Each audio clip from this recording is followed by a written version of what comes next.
Hi hello viewers welcome to social post TV నేను మీ Shweta. So ప్రస్తుతం మనతో పాటు స్టూడియోలో ఉన్నారు mutual funds distributor and wealth architect Arun KK గారు. నమస్తే సార్. నమస్తే అండి. సోషల్ పోస్ట్ వీక్షకులందరికీ నా యొక్క హృదయపూర్వక అభివాదములు. Thank you so much sir. ఎలా ఉన్నారు? బాగున్నాను మేడం.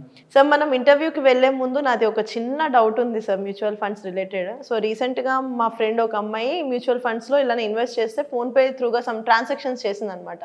సో దాంట్లో ఏంటంటే ట్రాన్సాక్షన్ ఫెయిల్ అవ్వడం సమ్ ఏమో ఎర్రర్స్ అనేవి చూపిస్తున్నాయి. అసలు ఏంటి రీసెంట్గా ఇలా ఏమైనా ప్రాబ్లమ్ స్టార్ట్ అవుతుందా ఏంటిది?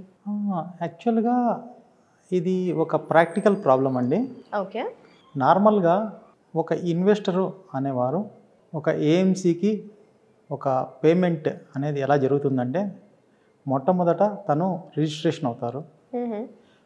తను రిజిస్ట్రేషన్ అనేది ఒక బిఎస్సి ప్లాట్ఫామ్లో కానీ ఎన్ఎస్సి ప్లాట్ఫామ్లో కానీ లేదా త్రూ ఒక నేషనల్ డిస్ట్రిబ్యూటర్ ద్వారా కానీ లేదా డైరెక్ట్గా ఏఎంసీలో కూడా రిజిస్ట్రేషన్ అవ్వడానికి అవకాశం ఉంటుంది. ఒకసారి రిజిస్ట్రేషన్ అయినప్పుడు వాళ్ళ యొక్క బ్యాంక్ డీటెయిల్స్ అనేది మొత్తము అనేది మ్యాపింగ్ చేయబడుతుంది. అంటే మన బ్యాంక్ అకౌంట్కి మ్యూచువల్ ఫండ్ అకౌంట్కి మ్యాపింగ్ అనేది చేయబడుతుంది.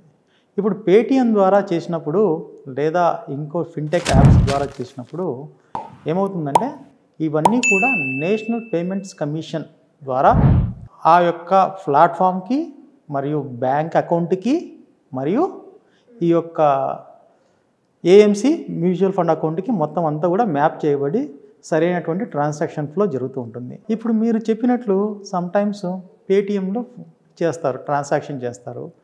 ఆ యొక్క మ్యూచువల్ ఫండ్కి సపోజ్ ఆ రోజు 12 o'clock కట్ ఆఫ్ టైం అనుకుంటాం అనుకోండి, మీరు 11:55కి చేస్తారనుకుందాం, ఒక 5 minutes బిఫోరే చేస్తారనుకుందాం. ఏమవుతుందంటే ఈ యొక్క పేటిఎం యాప్ నుంచి ఆ యొక్క ప్లాట్ఫామ్ ద్వారా మామూలుగా ఏఎంసీకి అప్డేట్ అవ్వడానికి ఒక 1/2 hour టైం ఉంటుందండి. ఇది జనరల్గా ఏంటంటే normal time taken by the other platforms అనేది బిఎస్సి ఎన్ఎస్సి అనేది 30 minutes అండి.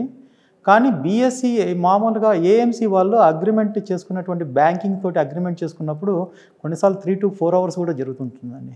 ఓకే. ఇప్పుడు 11:55కి చేసుకుంటున్నప్పుడు 4 hours గ్యాప్ ఉందనుకోండి, అది నెక్స్ట్ డే ఎన్ఏవికి వెళ్తుంది.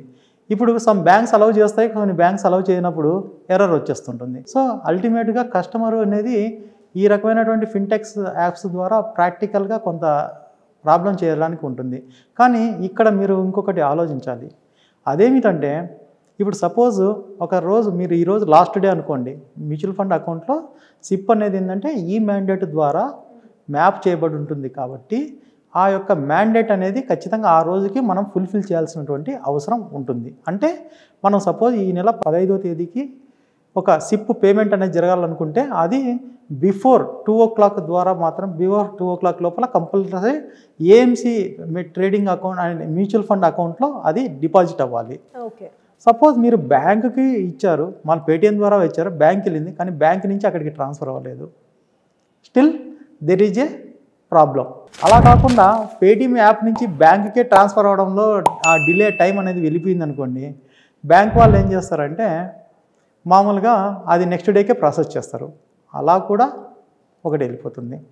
అలా కాకుండా మీ అకౌంట్లో వచ్చేసేసి ఆ రోజు డెబిట్ కార్డు కానీ ఎస్ఎంఎస్ ఛార్జెస్ కానీ మీరు మినిమం బ్యాలెన్స్ అకౌంట్ పెట్టుకుంటారు. అంటే ఈ యొక్క సిప్ ఒక 1000 రూపాయలు అనుకుంటే 1000 రూపాయలతో పాటు కొంత అమౌంట్ ఎక్కువ పెట్టుకొని ఉండాలి. అలా కాకుండా కరెక్ట్గా 1000 రూపాయలు మాత్రం పెట్టుకున్నప్పుడు ఆ రోజు సపోజ్ క్వార్టర్లీ, ఇది డిసెంబర్ క్వార్టర్లీ ఛార్జెస్ కలెక్ట్ చేసేటువంటి మంత్ అనమాట. సో ఈ ఎస్ఎంఎస్కి ఒక 150 రూపాయలు 100 రూపాయలు వాళ్ళు బ్యాంక్ వాళ్ళు డిడక్ట్ చేసినప్పుడు టోటల్ అమౌంట్ డిడక్ట్ అయిపోతుంది కదా. ఇప్పుడు మినిమం బ్యాలెన్స్ మెయింటైన్ చేస్తూ ఆ 1000 రూపాయలు కట్ కావాల్సి వచ్చినప్పుడు అవి కట్ చేయవు. సో ఏమవుతుందంటే ఎర్రర్ ఇచ్చేసి పేమెంట్స్ వచ్చేసి మీ యొక్క అమౌంట్ వచ్చేసి డెఫిషియన్సీ ఉంది కాబట్టి మేము ఛార్జెస్ చేస్తున్నామని చెప్పేసి ఉల్టా కస్టమర్ని ఇబ్బంది పెడుతున్నారు. ఓకే. ఈ ట్రెండ్ ఈ మధ్య కాలంలో చాలా ఎక్కువైంది. దీన్ని ఒక ఆసరాగా తీసుకొని బ్యాంక్స్ మాత్రము నిజంగా కస్టమర్స్ని ఏడిపిస్తున్నాయండి. దానికి వాళ్ళు ఏం చెప్తున్నారంటే మీ అకౌంట్లో బ్యాలెన్స్ పెట్టుకోకపోవడం వల్ల మేము చేస్తున్నామని చెప్పడము అది ఒకటి. కొంతమంది కరెక్ట్గా ఫేర్గా ఉండే వాళ్ళు ఆ రకంగా చెప్తున్నారు. కానీ అక్కడ విలేజెస్లో కానీ మండలం లెవెల్లో కానీ లేదా తాలూకా లెవెల్లో కానీ నేను గమనించింది ఏంటంటే మీరు సిప్పులు అన్నీ కూడా మీరు మామూలుగా అడ్వైజర్స్ ద్వారా వెళ్తున్నారు, ప్రైవేటు ఎంఎఫ్లో వెళ్తున్నారు, అందువల్ల మీ ఇట్లానే జరుగుతుంటాయి కాబట్టి మా దగ్గరికి రండి అని చెప్పేసి ఇలా చాలా నిష్కారణమైనటువంటి పద్ధతులతో కస్టమర్స్ని చేయడానికి బ్యాంకులు ప్రోత్సహిస్తున్నాయి. ఇది సెబీకి ఎంత కంప్లైంట్ చేసినా కూడా దాన్ని ఏమంటారు, చెవిటోని ముందర శంఖం ఊదినట్లు అయిపోయింది. ఇది ఇలా జరుగుతుంది అనేది ప్రజలు ఎలా గ్రహించాలి? ఏది కరెక్ట్ వే చూస్ చేసుకోవాలంటారు? నిజంగా చెప్పాలంటే మ్యూచువల్ ఫండ్స్ ఏ రోజు కూడా ₹1 కూడా ఎక్స్ట్రా కలెక్ట్ చేయండి. ఫైన్స్ ద్వారా కానీ, పెనాల్టీ ద్వారా కానీ, లేదా వేరే ఇతర పద్ధతుల ద్వారా కానీ ₹1 కూడా కలెక్ట్ చేయండి. ఈ బ్యాంకులు తమ యొక్క ఆదాయాన్ని లేదా కస్టమర్స్ని ఇబ్బంది పెట్టే విధంగానే ఇవి జరుగుతూ ఉన్నాయండి. ఇది బ్యాంక్ వచ్చేసేసి సపోజ్ మనం మ్యాండేట్ కోసము ఏఎంసీ వాళ్ళు బ్యాంక్స్కి కానీ మామూలుగా ఆర్టీఎస్కి కానీ డబ్బులు పే చేస్తారండి. ఆర్టీఎస్ మామూలుగా SMS ఇస్తాయండి, 3 రోజుల ముందు మీ బ్యాంక్ అకౌంట్ చెక్ చేసుకోమని చెప్పి చెప్తాయండి. కానీ బ్యాంక్స్ ఫార్వర్డ్ చేయవండి ఆ SMSని కూడా కొన్నిసార్లు.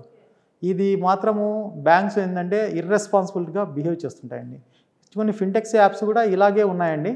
వీటిని సరి చేసుకోవడం అనేది అది ఒక AMC plus RTS plus platforms కలిపి కంబైన్డ్గా ఒక కమిటీ మాదిరి ఏర్పడి ఇట్లాంటి ప్రాబ్లమ్స్ అడ్రస్ చేయాలండి. ఇలాంటి ప్రాబ్లమ్స్ అడ్రస్ చేసే మెకానిజం ఇంకా లేదండి. సో అందువల్ల సిప్ చేసే వాళ్ళు మామూలుగా అడ్వైజర్స్ చేస్తున్నప్పుడు బ్యాంక్స్ ఈ రకంగా నిష్కారణంగా నిందను వాళ్ళ మీదకి నెట్టవేయబడి అడ్వైజర్స్ ఏం చేశారండి పాపం. అంతే కదా, ఇప్పుడు మీ దగ్గర చేశామని చెప్పేసి బ్యాంక్ వాళ్ళు చెప్తున్నారు, అందుకే డబ్బులు ఎక్కువ కట్ చేస్తున్నాము అని చెప్పి మాట చెప్పినప్పుడు అది నిజంగా ఇంటర్మీడియటరీస్ మీదనే పడుతుంది అదంతా కూడా. అలా కాకుండా ప్లాట్ఫాము ప్లస్ ఒక AMC plus RTS plus bank accounts కరెక్ట్గా ఫంక్షన్ చేయడం వల్ల ఇది చేస్తుందండి. దీనికి ఇంకొక మెయిన్ రీజన్ ఇంకొకటి కూడా ఉందండి. ఈ యొక్క BSE NSE ప్లాట్ఫామ్స్ నుంచి సపోజ్ ఆర్టీఎస్ ద్వారా మామూలుగా ఏఎంసీస్కి ఒక ట్రాన్సాక్షన్ డీటెయిల్స్ ఇవ్వడానికి ఏం జరుగుతుందంటే మామూలుగా సర్వర్ కెపాసిటీ పెంచుకోవాలి. సర్వర్ కెపాసిటీ నేను పెంచాను, ఏం చేస్తాం, ఇప్పుడు మామూలుగా ద్వారం చిన్నదే ఉంటుంది, మొత్తం ఒకసారిగా అంత గుంపంతా ఒకసారి వెళ్ళడానికి అవకాశం ఉంటుంది. మొత్తం ఒక 100 మంది పోయి దాని మీద పడితే ఏమవుతుంది, చోక్ అవుతుంది. ఇలాగే సర్వర్ చోక్ అవుతుందని చెప్పేసి వాళ్ళు టైం డిలే అనేది ఒక 1/2 అవర్ నుంచి 4 అవర్స్ వరకు పెట్టుకున్నారు. ఆ డిలే కూడా చోక్ అయినప్పుడు ఖచ్చితంగా అది ఒక సబ్స్క్రైబర్కి కానీ ఒక ఇంటర్మీడియటరీకి కానీ ఎలాంటి అవకాశము ఉండదు ఆలోచించుకునేదానికి. అలారం లాగ్ అనేది కూడా అడిగితే ఇచ్చేదానికి సెబీ దగ్గర ఎలాంటి రైట్స్ వాళ్ళ మీద ఇంపోజ్ చేయలేదు. వాళ్ళ దగ్గర ఉన్నటువంటి టెక్నాలజీలో కానీ ఎలాంటి ఇట్లాంటి ఫెసిలిటీ అనేది కల్పించబడలేదు. చూద్దాం ఇంకా వచ్చే రోజుల్లో ఆ యొక్క సెబీ మామూలు కస్టమర్స్ అందరి మీద కొద్ది కరుణ చూపించి ఇలాంటి ప్రాబ్లమ్స్ని అడ్రస్ చేస్తారని చెప్పేసి కోరుకుంటున్నాను.